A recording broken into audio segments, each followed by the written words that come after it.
Hi, this is A.F. Winter in Confusional Arousal. Still haven't got the hang of saying that yet.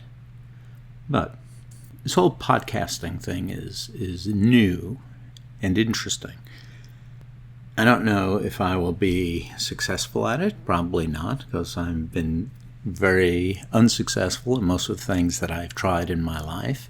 But still, the trial, the attempt to do this is, I feel, worthy, noble.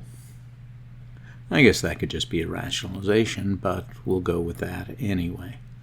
So this whole process has made me think of Samuel Beckett's play, one-person play, one act, one-person play, called Krapp's Last Tape. And Samuel Beckett was an absurdist playwright. He also was a novelist. I think he won the Pulitzer or the Nobel Prize, something like that. You have to understand that pretty much when I quote somebody or I say some fact, it's probably wrong. But it still will get my point across if you listen to it generally instead of specifically. So, Samuel Beckett, award-winning absurdist playwright. His greatest play was Waiting for Godot. Absurdism is basically the belief that all life is meaningless and that we're just going to die and nobody really is going to care very much. So, very depressing in theory, but if you ever actually went and saw one of his plays, they are quite funny in a mildly depressing way. Anyway, Krapp's Last Tape is about this guy who for the last 20 or 30 years made a audio diary. So he recorded his thoughts at different times in his life. And what is happening in the play is that he's older now. He's old. And he's listening to his younger self. And he doesn't recognize himself in those recordings, because he's not that person now. It's kind of like the whole premise of this podcast. You know, we come to the realization that we're not where we thought we would be. But that is generally, it's only a bad thing if we were holding on to the desires of our youth. But if we realize where we are now, and we just enjoy this moment, then I don't think it's too bad a thing. I am not sitting in my house depressed, drinking heavily, and doing other things at all. I'm actually enjoying each moment. And this is kind of an interesting process as well. So, after thinking of Krapp's Last Tape, I thought about successful podcasters. Now, some of these people have 1,000 or more podcasts. And if they would look back on their first 10, would they recognize themselves? Obviously, they got more polished. They got more focused on monetizing this. Whereas they were probably just started off doing it for fun because they were enjoying what they were doing and it was a blast. Would they like their younger selves? Or would they like who they are now? It's kind of interesting. Success does not make you happy. It just makes you successful. Happiness, I think, is something completely different. And then I thought about my writing. or any artistic work. As soon as I write something, now I've written 14 or so books.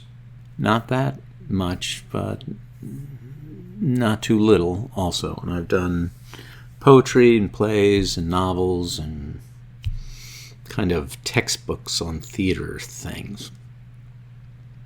But the thing is, after I put the words down on paper, if I would put, after it's published, and if I picked up that book, would it mean the same to me as when I wrote it? Would it mean the same? And I could beat myself up and say, oh, well, when I was younger, I didn't understand this, and blah, blah, blah, blah, blah, blah, blah, blah, blah. But would it still be meaningful? And would it be meaningful in the same way? Obviously it's not, because I have changed since I have written it. I have changed since I wrote those words. Those words were written by another person. And what is that other person trying to tell me? Because when I've written something, obviously I know that in a week or two, in a year, I will be different. So it's me, it's my younger self calling attention to my older self, which is kind of interesting. What are you trying to say to your older self? Picasso said, no art is ever completely finished. It is just abandoned. So in this moment, these words that I am saying mean something different to me when I'll be listening to it in 5 minutes, in a month, in a year, in 10 years.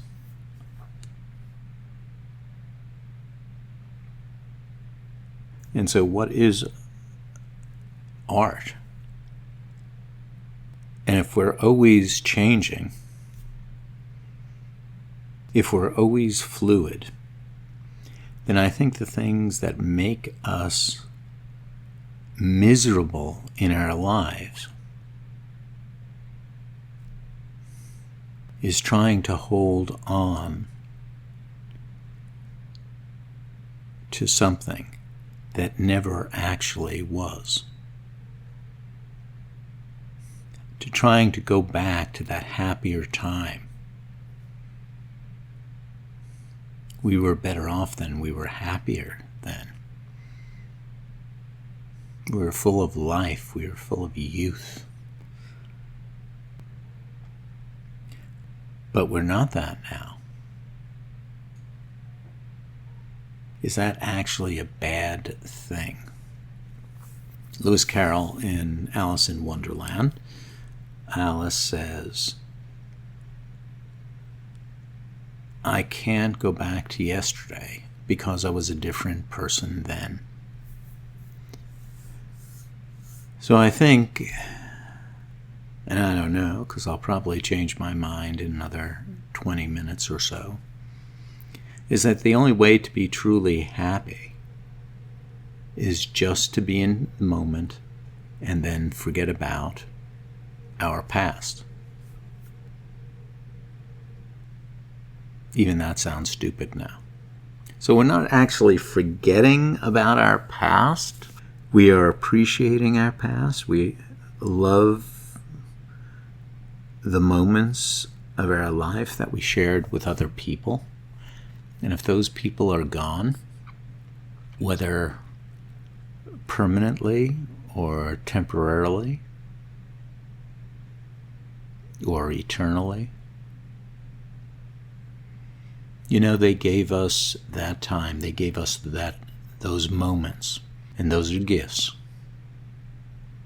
But we can't expect somebody to give everything. And I think that's what we think of love and of marriage, and of that you are with your soulmate, you are with your eternal love. I can't quite say that I believe that love is eternal. But it is, in this moment, if you love someone, they are your whole world.